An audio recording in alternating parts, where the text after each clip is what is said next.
Bonjour, aujourd'hui je vais vous présenter le nouveau livre de Marie-Hélène Lafon, Histoire du fils. Alors ce livre m'a impressionné par sa densité dans la brièveté.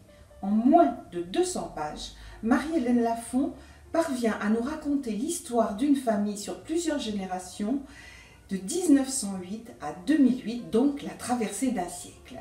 Alors, tout tourne autour d'une figure centrale, le fameux fils André, mis au monde par une femme qui s'appelle Gabrielle en 1924. Alors, ça se passe entre le Cantal, le Lot et Paris. Cette Gabrielle ne veut pas, originaire du Cantal, ne veut pas la vie conventionnelle des femmes de son époque, se marier, avoir des enfants, rester dans sa région. Elle part à Paris, en quête bien sûr d'émancipation, elle est infirmière. Et elle ne dira jamais l'identité du père à son enfant ni à sa famille, à laquelle elle confie André.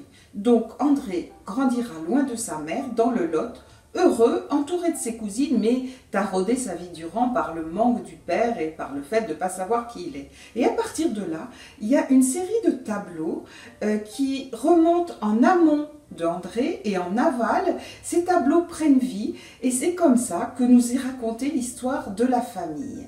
Alors évidemment, il y a la notion de transmission. Qu'est-ce qu'on se transmet dans une famille, génération après génération? L'histoire officielle, les secrets de famille, ce qui est tu, caché, non dit et généralement douloureux.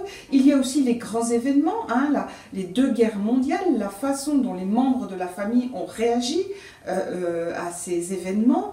Et puis on a quelque chose de très intéressant. Au début du livre, Marie-Hélène Lafon donne une vision très localisée des familles. Avec les individus naissent sur un territoire, ils sont très attachés à ce territoire, attachés à leur famille, attachés à la communauté sur le territoire. Et puis la géographie s'ouvre dans le livre avec cette Gabrielle. On arrive à Paris et à la fin du livre, on a une vision mondialisée avec un personnage, Antoine, le petit-fils, qui revient dans le Cantal. Il vit à l'étranger, mais il revient dans le Cantal sur la tombe de ses ancêtres, comme s'il voulait s'approprier, prendre conscience de tout ce qu'il a précédé, ce qui est su, ce qui n'est pas su, peu importe, mais c'est là, et ça le constitue. C'est peut-être ce qui fait sa force et va lui permettre d'embrasser sa vie d'homme mondialisé.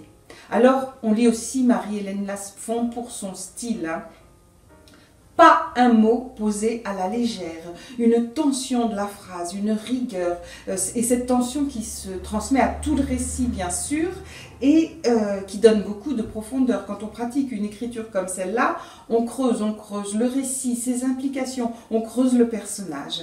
Et tout ça donne un livre très très fort sur les thèmes que je viens d'évoquer. C'est vraiment un très beau Marie-Hélène Lafon, je vous le recommande. Bonne lecture.